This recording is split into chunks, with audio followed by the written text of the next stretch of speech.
Mais uns 3 minutinhos a gente começa. Aproveitar o tempo.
Pessoal, vamos começar.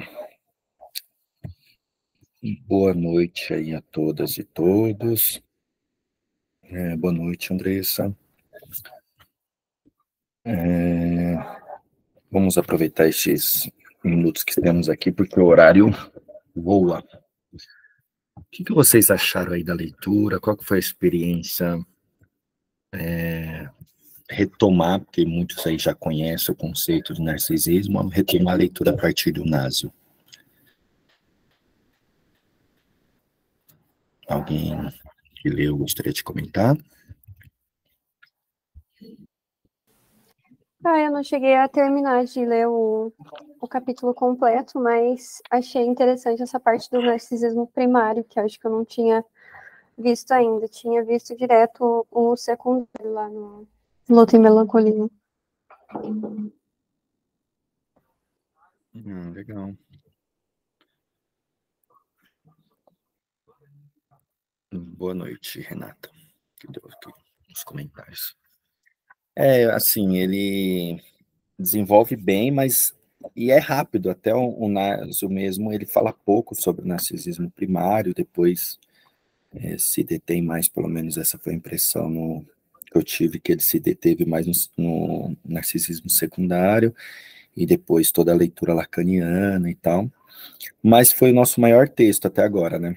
O Falo, Castração foi bem mais tranquilo, assim, eu diria, e, assim, eu acho que o conceito do narcisismo, ele é complicado por si só, então tem diversas leituras possíveis. Então, Naso, no começo, ele comenta que na própria obra do Freud há controvérsias, é um conceito que ele foi construindo com o tempo, então, até o que eu acho que foi interessante que o Naso fez, ele pegou as linhas centrais aí, então, dos conceitos, e eu acho que isso ajudou, pelo menos, ter uma noção geral, né? Mas vamos lá, como sempre, pessoal, vou começar aqui compartilhando minha tela. E aí. Uma janela. E aí a gente vai retomando aí a discussão. Vocês estão vendo meu slide? Sim? Então tá. Sim. Pessoal, é importante retomar o cronograma para que a gente lembre aí das mudanças e sobre o nosso próximo encontro. Então, hoje a gente está disposto a discutir o conceito de narcisismo, e na próxima quinzena, 9 de maio, nós vamos falar do conceito de sublimação. Só que vai ser um pouco diferente. A proposta é trazer um convidado, o professor Renato Tardivo, que eu já falei nos encontros anteriores. Ele vai vir falar sobre o conceito de sublimação. Então, ele pediu para eu fazer um panorama geral, assim, do capítulo para ele, e aí ele vai trazer a proposta dele para a gente conversar e tirar as dúvidas com ele sobre o tema, tá bom? E depois a gente sequencia os capítulos normais, como a gente vem fazendo, até o dia 4 de julho, que a gente tem um outro convidado, que é o professor Gabriel, lá do Instituto de Psicologia, na USP. Dito isso, vamos lá. Como nós temos gente de diversas áreas aqui, então, eu acho que é importante começar, de fato, pelo começo, literalmente pelo começo. Então, vamos começar pelo mito de Narciso. Quando eu fui preparando este nosso encontro, eu me deparei que há algumas variações do mito. Até então a gente é acostumado lá na psicanálise, na psicologia, se deparar um tipo de mito, mas tem uma certa variação, e a historinha que eu vou contar aqui brevemente é uma história que foi formalizada a partir do poeta Romano Ovídio. Ele descreve aí o Narciso como um personagem da mitologia grega, filho de Céfiso, deus dos rios, e da ninfa Liríope. Era um jovem muito belo, e um dia um oráculo disse que se ele se deparasse aí com a imagem do rosto, ele seria amaldiçoado por toda a sua vida. E então, na sua vida aí, ele foi uma pessoa muito arrogante, orgulhosa, não conseguia enxergar nenhuma outra beleza além da sua, e também teve, claro, complicações nos relacionamentos. Por quê? Surge aí na cena do mito uma ninfa chamada Eco. Dizia que ela tinha a voz mais bonita do mundo. E ela se apaixona pelo Narciso, mas foi um amor ali nunca correspondido. Então, a deusa da justiça e da vingança, Nêmesis, decide vingar Narciso por essa sua indiferença com a Eco. E então ela começa a fazer de tudo para que ele olhasse para o riacho, e quando o Narciso olha para o lago, ele não conseguiu mais parar de se ver, e então ficou definhando ali no lago até morrer. E após a sua morte, se transformou numa flor. Essa é uma versão romana, eu acho que a maioria conhece. No entanto, tem sim uma versão grega que diz que não era Eco que se apaixonou por Narciso, mas sim um jovem chamado Amenias, e que também foi rejeitado. e que Narciso cometeu um suicídio, e não que ele ficou se definhando até o lago. Mas, salvo essas diferenças, dá já para a gente ter uma noção aí da proposta do Freud quando ele importa este mito para a psicanálise. Como eu disse aí no começo da nossa conversa, o narcisismo é um conceito assim fundamental para a psicanálise, porque diz muito respeito da formação do eu, mas também muito contraditório na própria obra freudiana, porque teve aí toda uma construção, remanejamento sucessivo aí da teoria. E o interessante do livro, e claro, a proposta, inclusive por ter escolhido o Nasio, é que ele não se detém nessas variações, mas ele tenta encontrar uma linha mais mestra da elaboração freudiana, e aí ele complementa com a atualização que Lacan faz do Freud.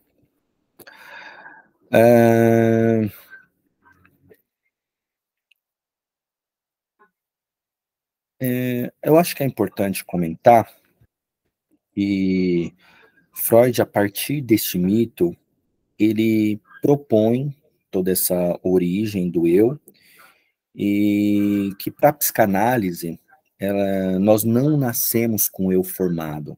Nós temos até sistemas corporais, certa consciência de si, mas não propriamente o eu.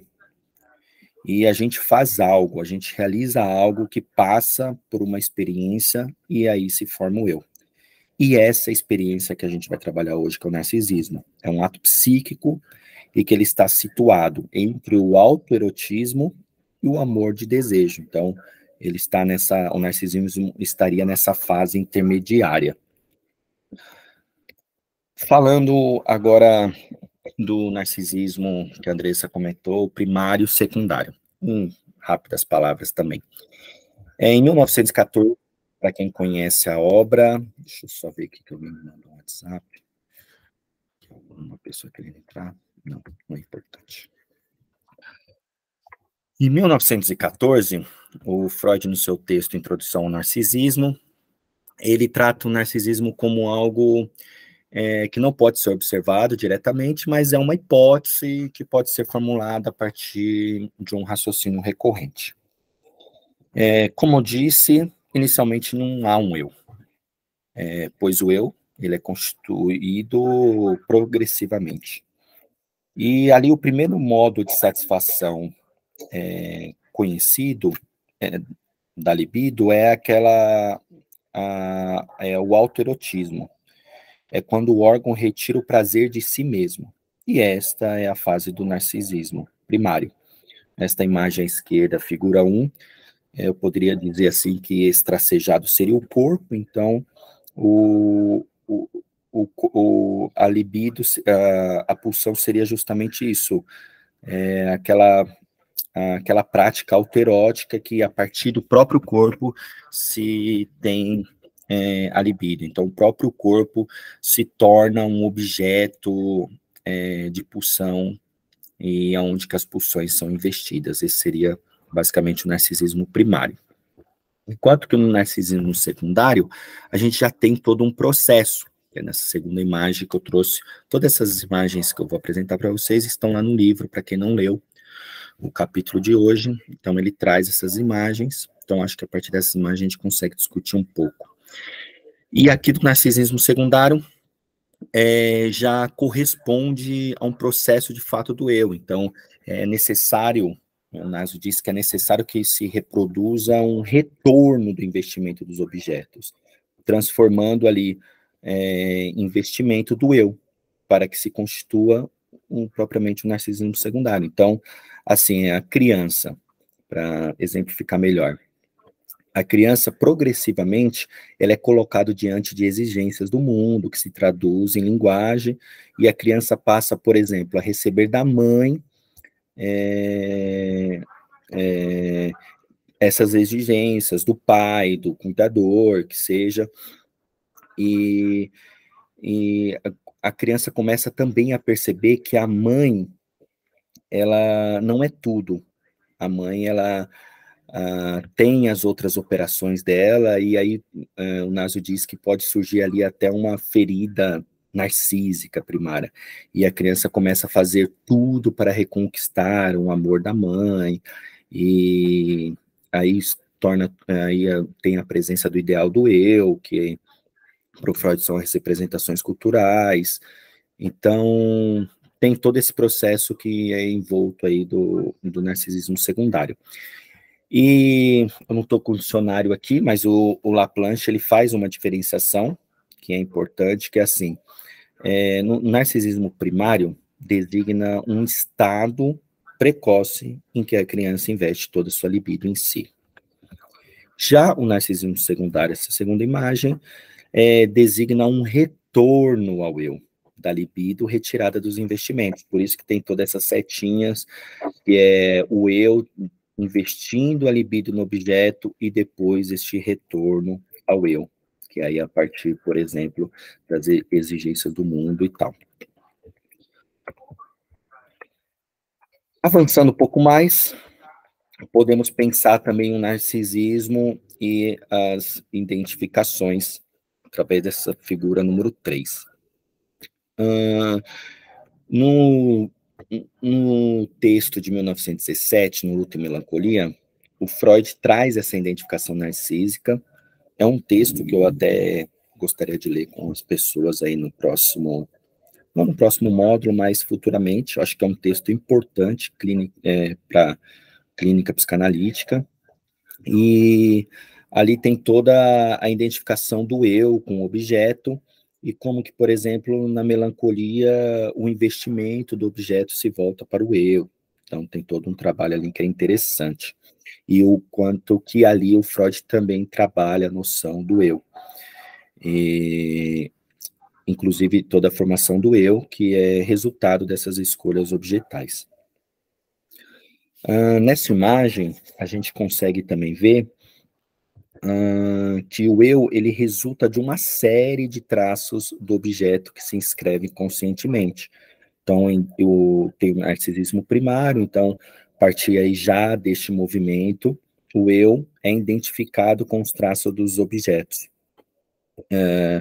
Por exemplo, o Naso até, ele traz para nós uma imagem de uma cebola, e uma cebola com diversas camadas, e que representa todas as identificações que o eu faz com o objeto, por exemplo. E agora falando um pouco sobre as neuroses narcísicas, estados e êxtases da libido. Aqui, Freud está pensando ainda mais clinicamente, eu diria. E assim, é importante nós, psicanalistas, levarmos em conta que todo o processo de novos sintomas, ele está associado com perturbações narcísicas. Então, lá no texto de 1914, Introdução ao Narcisismo, Freud dá exemplo de perturbações, por exemplo, doenças orgânicas, e como que funciona todo o mecanismo psíquico de doenças orgânicas. Quando uma pessoa, por exemplo, ela fica doente, há uma retirada da libido do mundo, então você retira a libido do mundo e volta para si. Então é nessa imagem. Então, nessa imagem a gente vê que o eu não tem um direcionamento para o objeto, tem um corte e a libido se volta para o eu. E aí também tem um exemplo que eu acho que vale ressaltar, que também é da hipocondria.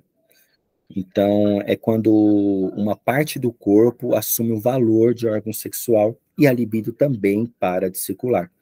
Em ambos os casos, tanto as doenças orgânicas, hipocondria que falado, há um corte com o objeto, e isso impede toda a circulação da libido e, consequentemente, um superinvestimento narcísico do eu. Então, numa doença como essa, a pessoa se desliga dos objetos externos do mundo e começa a se voltar completamente a si. Então, a pessoa pode até se tornar um pouco mais egoísta, focar mais em si e não se preocupar com as pessoas à sua volta, com as coisas à sua volta, por exemplo. Pessoal, agora vamos falar um pouco do Lacan, e eu diria que talvez é a parte mais difícil. Alguém teria um comentário antes, ou eu posso continuar aqui?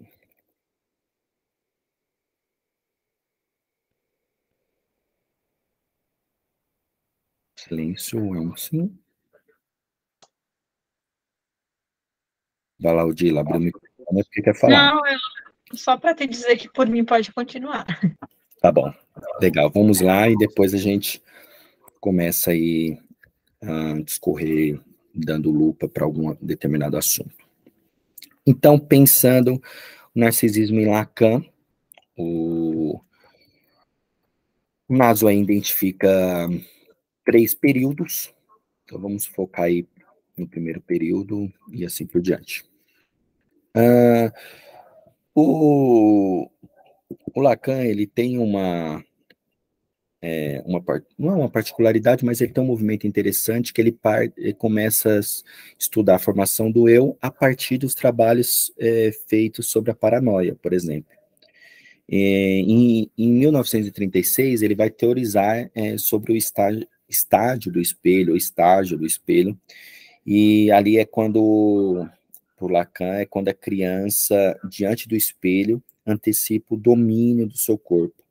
Então, antes de vivenciar-se como um corpo despedaçado, por exemplo, antes ele se identificava, a criança se identificava como um corpo despedaçado, e agora ela passa, depois de um processo, a se identificar com a imagem ideal, que se situa do lado de fora dela. Então, tem todo esse processo que o Lacan, até a criança se identificar com a imagem de si mesmo, que o Lacan trabalha no estágio de espelho. O Nasio não desenvolve o estágio do espelho, mas eu acho que é importante pelo menos a gente fazer uma breve digressão, porque, assim, qualquer material que a gente for ver sobre o narcisismo e for atravessado por uma abordagem lacaniana, o estágio do espelho vai aparecer. Então, em rápidas palavras, assim, o estágio do espelho, ele é dividido em 3 tempos. No primeiro tempo, é quando a criança olha para a imagem no espelho e recebe uma imagem combinada. Mas, a princípio, gera um certo estranhamento, uma confusão desta imagem. E aí, depois começa, num segundo momento, uma experiência de transitivismo. Então, é quando a criança não sabe se o eu está aqui ou está lá, há uma fragmentação desse corpo enquanto experiência. Mas, já no terceiro momento, a criança consegue fazer essa unidade entre a imagem virtual do espelho e a imagem real, de maneira que a criança consegue aprender o valor simbólico dessa imagem. E aí acontece essa integração no terceiro momento. Então, por isso que aqui o Naso traz essa imagem do espelho, que é justamente o espelho sendo representado, inclusive, como o outro. A formação que nós temos como referência, a imagem do nosso semelhante é o outro. E aí ele coloca aqui eu ideal, que é o outro, que aí depois retorna essa imagem como sendo a minha própria imagem para o eu.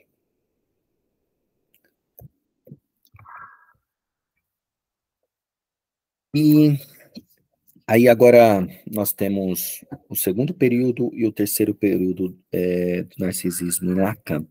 Estes períodos, interessante que eles correspondem àquilo que a gente já veio conversando na aula passada, que é o simbólico, real e imaginário. Então, neste segundo momento do narcisismo em Lacan, de 1953 a 1958, há aí um primado do simbólico, enquanto que no primeiro período havia uma ênfase aí do imaginário, e quando formos falar do terceiro período, vamos ver uma proximidade aí com o real, por exemplo. De modo geral, o eu ele se origina no espelho, como vimos na figura anterior. O outro, ele se apresenta como o nosso espelho. E há toda uma ordem simbólica que ele sustenta o narcisismo, e ele organiza e faz toda uma mediação entre o eu e o semelhante, o outro. E o Naso se pergunta assim, né, para que servem essas imagens? E ele traz que o simbólico ele é pré-existente ao sujeito, e para a inserção da realidade simbólica, a linguagem, a lei, é imprescindível o eu e a relação imaginária com o outro, porque nós se deparamos com a linguagem, com a lei, a partir dessa nossa relação do eu para com o outro. E no Seminário 2, lá em 1955, o Lacan também retoma a questão do narcisismo e para que pensar ali toda a relação com o objeto do desejo e o que é preciso. E para ele é preciso que haja uma relação narcísica do eu com o outro. Então, assim, trocando em outras palavras, o narcisismo, ele é condição para que os significantes se inscrevam. O narcisismo, ele é condição para a relação entre o eu e o meu semelhante. E só assim que haverá toda a inserção de uma rede simbólica, por exemplo. Então, tem a importância, inclusive, do outro. Fica ainda mais evidente quando Lacan retoma o caso lá, para quem lê o texto, o Lacan retoma um caso clínico do menino e a fobia de galinhas, por exemplo. E ali, nesse caso, a gente vê o quanto a relação imaginária com o outro é revelador, inclusive revela o que a pessoa de fato é, no ponto que a criança, ela fala por mão, eu não sou uma galinha, por exemplo. Tem todos os desdobramentos que depois a gente pode voltar para esse caso, se for necessário. E por fim, gente, nós temos o terceiro tempo no Lacan. Ele se dedica à questão do real. E o real aqui, ele parece, como uma das possíveis definições do real, como um furo.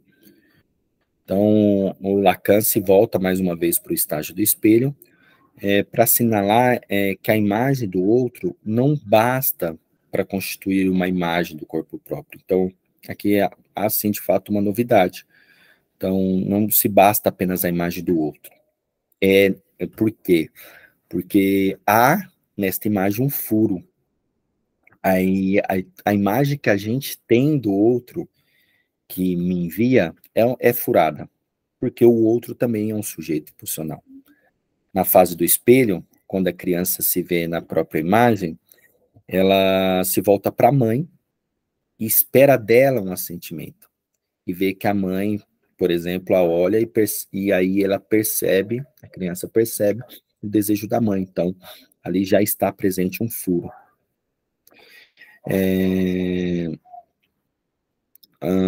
E o Naso até retoma, acho que é algo que é importante falar, é que este furo, o Lacan chama nada mais, nada menos do que falo imaginário. Olha o falo aí aparecendo das nossas discussões anteriores. E ele também retoma que a partir deste falo imaginário, deste furo na imagem, surge a angústia na criança. E então, não sei, na imagem aqui, tem toda essa borda preta para destacar, inclusive, este furo na imagem do outro, e não sei se vocês perceberam na imagem, tem um azinho bem pequeno, e seria justamente onde que o objeto A, a causa de desejo, se aloja. Então, o nosso objeto de pulsão, ele é revestido de imagens. E o narcisismo vem dar uma roupagem nesse objeto pulsional, que o Lacan circunda com essa letrinha, o I de imagem e o A de objeto pulsional. Então, pessoal, para encerrar aqui a minha breve exposição, o eu, o narcisismo ele é composto por um conjunto de imagem investida e que circulam em volta e que contornam uma falta, um furo.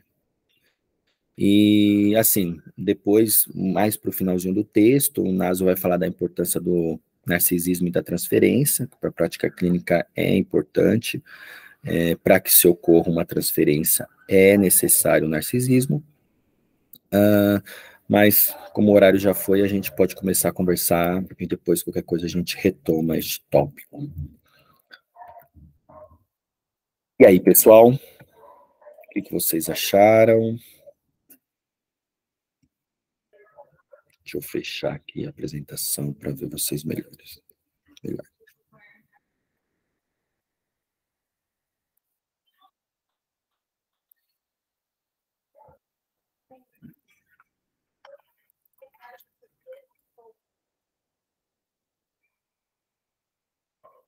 Oi, Gabi, boa noite. Boa noite, pessoal. Oi, Paty.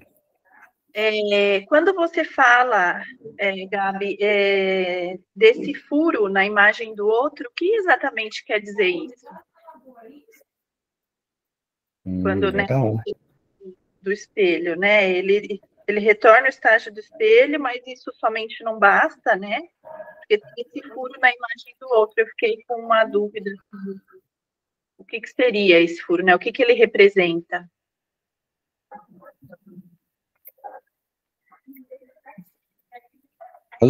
Boa pergunta.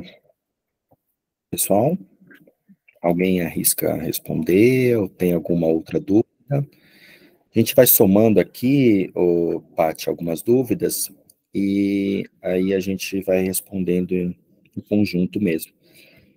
Mas o que a Tatiana já começou a responder, de fato, é isso. O furo é aquela falta que o Lacan fala que há uma falta que nos caracteriza como sujeito. Então, há uma falta existencial. Então, quando nos é apresentado, estamos diante da linguagem, a linguagem não nos é colocada, eu diria assim, 100%. Há sempre uma falta fundamental que aí está entre nós e que representa este real. Então, a imagem que o sujeito apresenta para nós, ele nunca é uma imagem completa, uma imagem 100%, eu diria. Só para exemplificar um pouco melhor. Isso já seria uma imagem completa. E esta falta persiste. Como o sujeito que se apresenta para nós, ele também é um sujeito funcional, então ele já se apresenta diante dessa falta. Então, um exemplo, para talvez ficar melhor. A criança, ela idealiza a mãe. Então, um exemplo, a mãe seria aquela pessoa, e aí conforme vai passando, a criança vai vendo que existe ali uma falta, existe algo ali que... Não com a mãe ideal, né? Não com a mãe... Eu estava pensando algo nessa linha mesmo, entre o ideal e o real, né? Que esse furo pudesse ser isso, né? Esse contato com a realidade, vamos dizer assim, né? Eu tenho aquilo, a imagem, quando eu me deparo com o real, isso seria esse furo na imagem. Isso mesmo. E o interessante é que neste furo, ali tem o nosso objeto A, causa de desejo, o desejo. Então, o sujeito, ele, eu diria, seria impulsionado a buscar este algo aí que falta, este real, entendeu? Mais ou menos por esta linha. Daí que vem o desejo, seria isso? A busca daquilo que está faltando. Depois da realidade, vejo aquela falta e vou em busca daquilo. Talvez isso, Paty. Boa analogia, porque a causa de desejo está justamente neste furo, nesta imagem do outro que está faltando. Tá.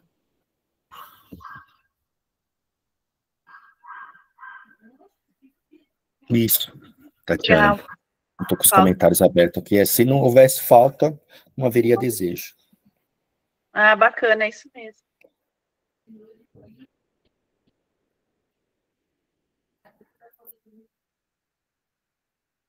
Algum comentário a mais? Se alguém quiser acrescentar a pergunta a resposta da Paty, fiquem à vontade.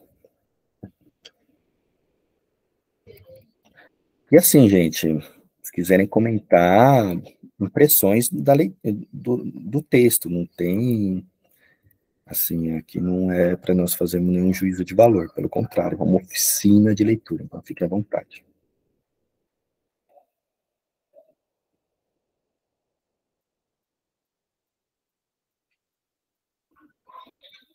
Isso, gente, como não sei se vocês estão vendo os comentários da Tatiana, ela está complementando e falando que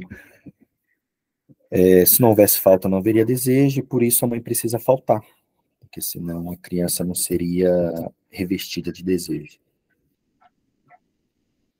E até o destaque para o precisa, né? Precisa faltar uma condição para que o outro se torne um ser desejante. Sim, que não, senão não seríamos aí seres desejantes, boa. Lá na imagem do estádio do espelho do primeiro tempo do Lacan, ele está citado ali ideal do eu e eu ideal. Tem alguma diferença? Tem.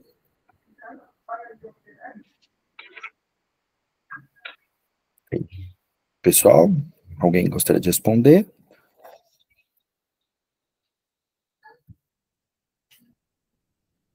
Eu vou arriscar assim, uma resposta. O ideal do eu, o Nasio já responde lá no próprio texto.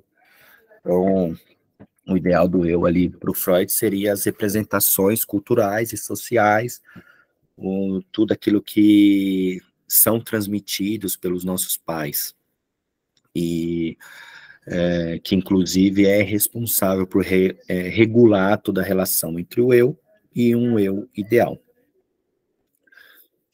Agora, talvez falando um pouco mais sobre o eu ideal, que ali o Nasio de fato não fala, eu arriscaria dizer que seria uma porção nossa, mesmo que deixa eu ver.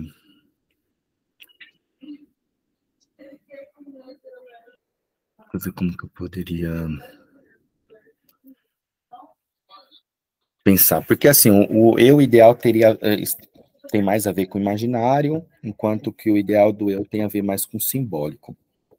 E seria aquele eu que representa retrospectivamente a posição que eu sou integralmente amado. Então, seria aquela fase quando eu sou amado pelo outro, independentemente do que eu faço. Sempre há de fato até um descompasso, né, entre a imagem que a gente persegue, que traria todo uma questão satisfatória. Então a gente começa a perseguir esse ideal, e o Freud até vai falar que esse ideal jamais seria alcançado, por exemplo. Então, tem sim uma distinção, não sei se eu fui tão claro, mas se alguém quiser arriscar aí, fica à vontade.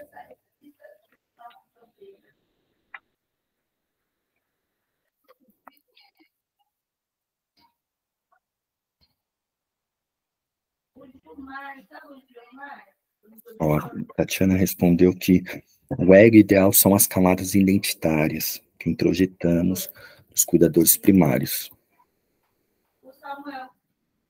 Sim.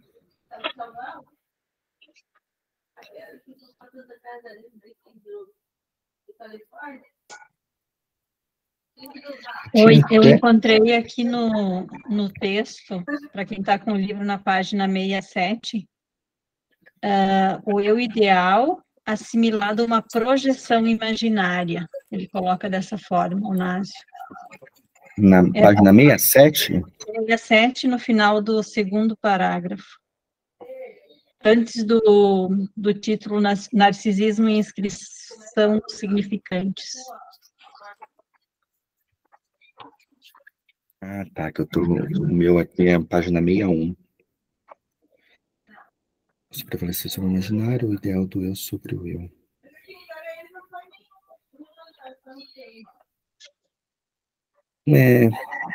Sim, o eu ideal como essa projeção imaginária.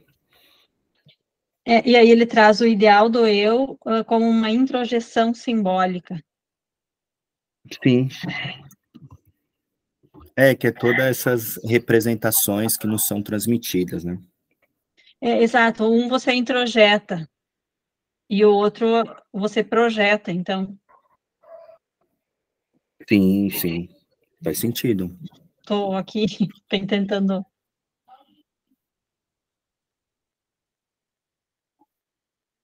Eu acho que sim. Vocês podem repetir? Oi? Projeção. É a Paty que falou? Desculpa. Paty, ó, na página da Udila está na 67, lá no PDF está no 61, então não sei, talvez tenha uma diferenciação de página. Mas é o último parágrafo antes do próximo título, que é Narcisismo e Inscrição dos Significantes. Tá. E lá a Odila nos lembrou bem que o Naso faz essa diferenciação, o ideal do eu como simbólico, que seria uma introjeção, que é tudo aquilo que a gente introjeta dos nossos pais, por exemplo, dos nossos cuidadores, as leis e etc. E o eu ideal seria como essa projeção. Ah, tá.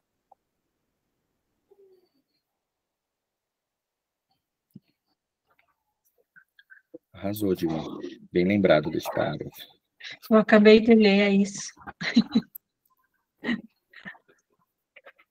E são conceitos que eu sempre fico atrapalhada, então achei interessante a forma como ele colocou aqui. A coisa da introjeção e da projeção. Não, salva a gente, assim, porque a gente usa esses conceitos, mas, assim, vai explicar agora, sei lá, para uma criança, aí começa a ficar mais difícil, mas legal. Ó, tem uns comentários aqui. Camadas identitárias, o gráfico que vocês têm como uma linha reta. Imagina como essas camadas. Então essas projeções imaginárias como essas camadas inscritas, a Tatiana comenta que os pais projetam e o sujeito introjeta.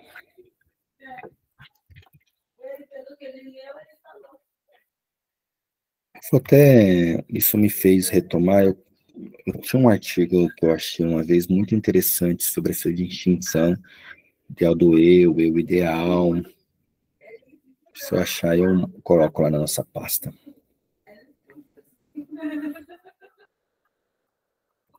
Mas para a Andressa que fez a pergunta, deu para ter pelo menos aí uma noção, Andressa? Sim, sim.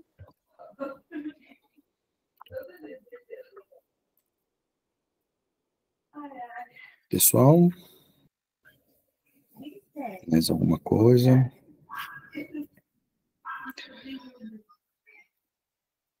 Quando eu estava preparando o material de hoje, já que ninguém ainda comenta nada, sim, eu encontrei um vídeo do Dunker, que eu vou mandar depois lá no nosso grupo de WhatsApp, que ele ele começa a pensar o narcisismo a partir do Édipo e a partir do estágio do espelho.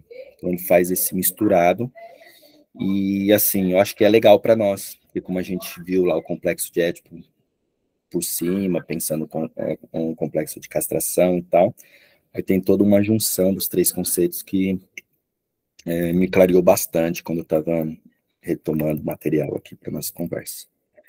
Eu mando depois para nós também.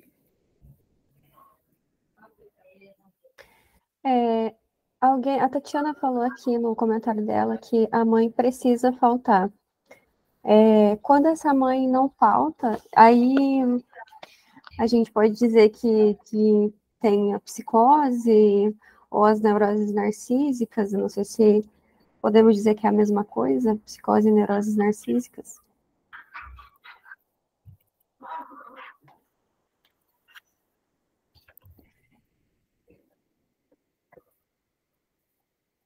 E aí, pessoal?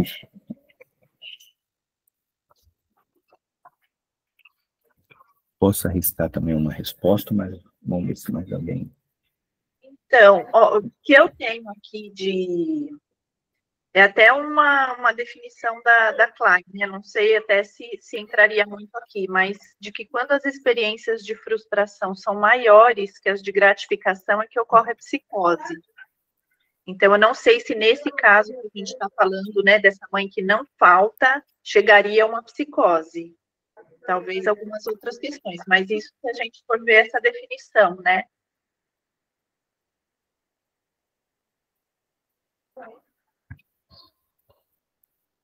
Talvez não chegue a ser uma psicose, né? Pode ter alguma questão aí, mas isso chegaria a uma psicose.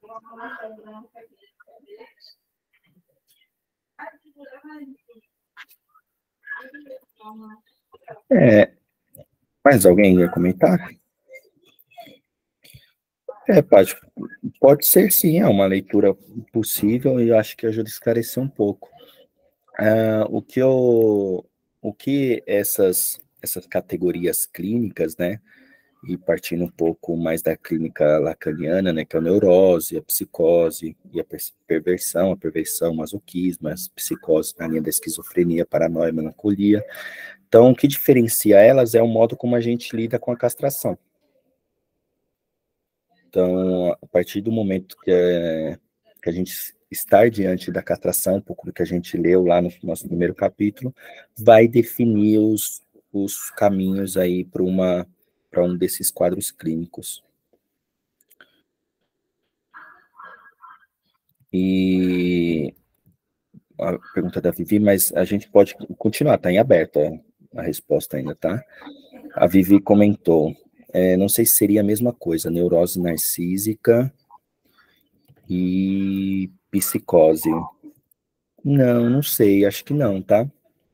Eu acho que teria essa diferenciação entre neurose, são as 3 categorias clássicas aí que o Lacan retoma da psiquiatria que talvez continue até hoje, que é a neurose é uma categoria, psicose é outra categoria, perversão seria outra, tá, Vivi?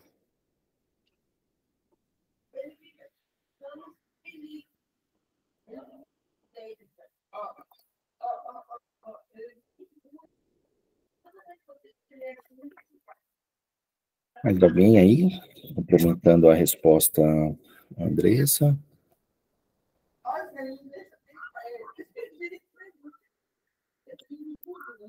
Andressa, talvez algo que te ajude também, se for um tema que te interessa, lá no fórum, na formação que eu faço, na formação lacaniana, no semestre passado, a gente leu um livro do Quiné. Não sei o nome exato, mas é alguma coisa, Psicose e Laço Social. É um livro muito bom, apesar de focar mais na psicose, não sei se você conhece, mas é um livro que os primeiros capítulos falam bastante da neurose, psicose e perversão. Quando eu li, eu estava mais interessado ali nos 4 discursos lacanianos, mas eu acho que faz entender um pouco toda essa discussão clínica que tem a psicanálise com as categorias psiquiátricas e tal.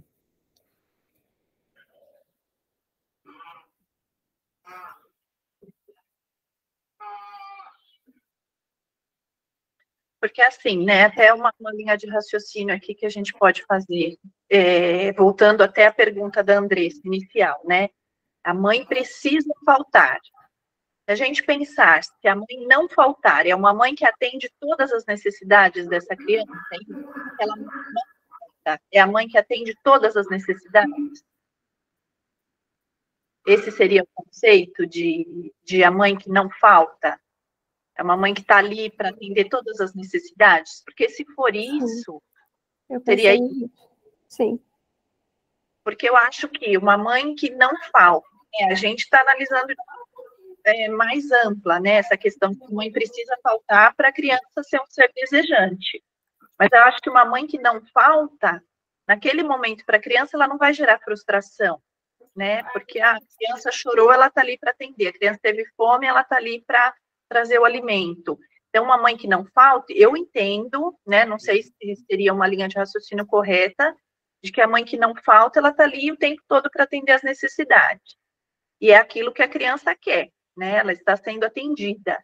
Eu não sei se geraria tanta frustração a ponto de ter uma cisão ali com a realidade, né? Porque a psicose, ela vai para uma cisão total com a realidade, né? Ela vai projetar a realidade interna, ela vai criar a própria realidade. Então, eu não sei se uma mãe que está ali a todo momento atendendo, ela geraria esse processo, né, de cisão com a realidade.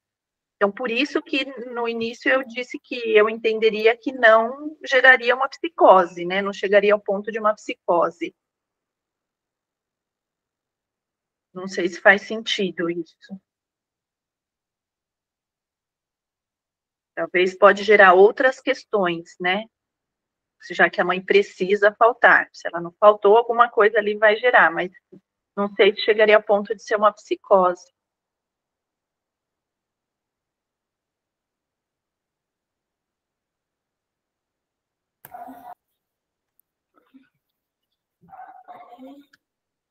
Teve um comentário aí que apareceu, mas saiu rapidinho, eu não consegui ler todo. Você consegue, Gabi? Aqui, tá, a Vivi comentou. Se a mãe falta, não permitirá a castração. Sem a castração, constitui-se uma estrutura psicótica.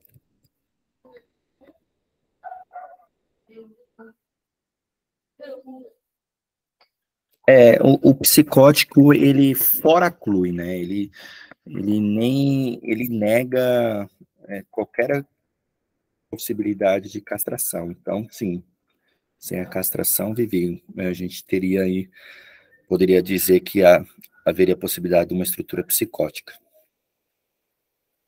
E, assim, complementando o que a Paty comentou e que a Andressa trouxe, eu não sei nem se existe a possibilidade, pensando lacaniamente, assim, não sei nem se existe a possibilidade de uma mãe não faltante. Porque a mãe, por si só, ela já é faltante. Nós somos sujeitos pulsionais. Então, pensando na teoria lacaniana, tá? O Freud, sim, ele fala, assim, ou até outras correntes da psicanálise, falaria de uma mãe suficientemente boa, coisa assim do tipo. Mas pensando nessa leitura do texto, o que o Nasio traz, o que o Lacan trabalha, não sei nem se existiria a possibilidade de uma mãe não faltante, porque somos todos sujeitos funcionais. Sim, depois eu pensei nisso que você está falando também, que é impossível não faltar de alguma forma.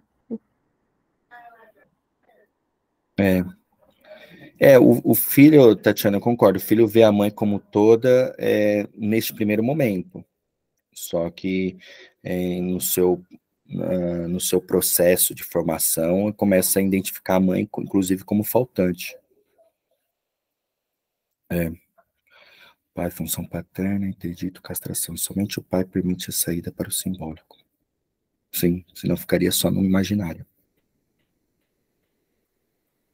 Sim, arrasou. Comentários muito bons, Tatiana. Pessoal, Patrícia, Andressa, Odila, que comentaram. A galera aí, a Vivi também, a galera que está mais de ouvinte. Temos mais 5 minutinhos. Eu acho que agora ficou mais claro para mim, Gabi. Com essas últimas colocações, agora ficou um pouco mais claro. Legal. É o nosso propósito da oficina, ir costurando e fazendo as coisas acontecerem, e tentar chegar aí numa possível leitura aí para todas e todos, né? Lua de Fel. Não conheço esse filme.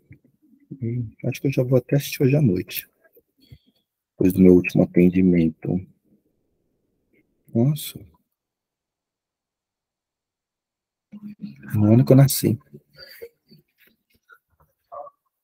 Vou assistir, depois eu comento, Tatiana. Pessoal, temos até uma indicação de filme aí para nós.